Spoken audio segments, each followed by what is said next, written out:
Good afternoon, friends. You are most welcome to Think IS channel. Today we are discussing the social anthropology of IGNU, and subject is Mani 1 Anthropology and Methods of Research.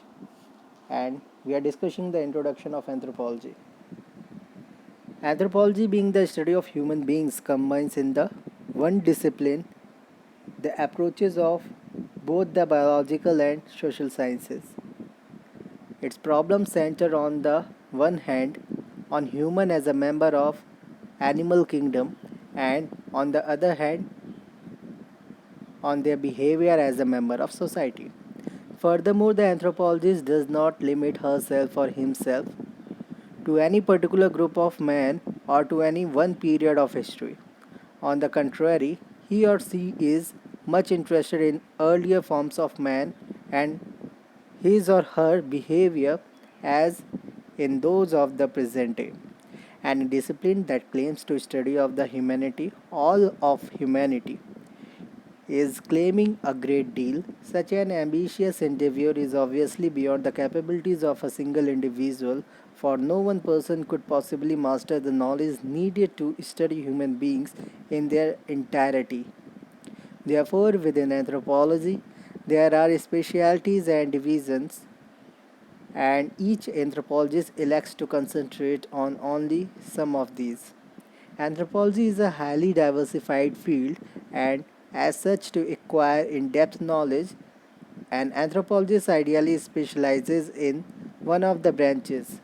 Anthropology is broadly divided into physical or biological anthropology and social and cultural anthropology.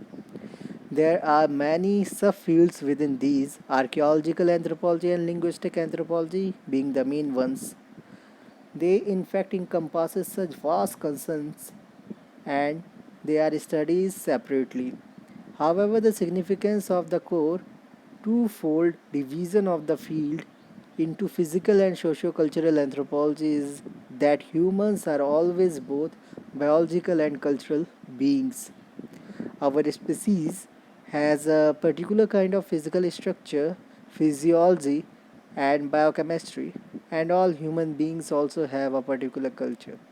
Understanding of those core divisions of anthropology forms the basis of the understanding of the subject itself. In this background, Block 1 introducing in anthropology has been divided into 4 units. Unit 1 deals with the defining or a definition of the anthropology, meaning, scope, and background is the subject matter of Unit 2, and Unit 3 exclusively deals with the branches of anthropology. Emerging frontiers is the content of the last unit for Unit 4. After going through the learning materials, one would gain knowledge about. First is emergence of anthropology as a science of human being. Second is anthropology as a holistic science and human being as its subject matter. Third is aspect and importance of studying diversity and variation of anthropology.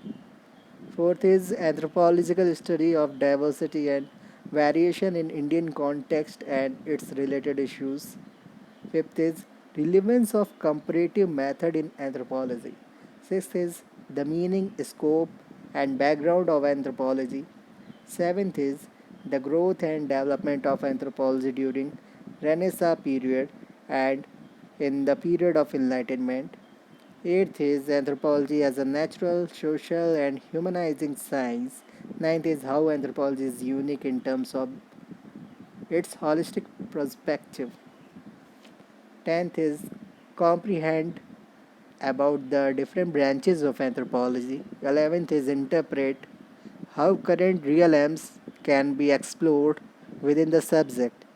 12th is the importance of the applied aspect of anthropology.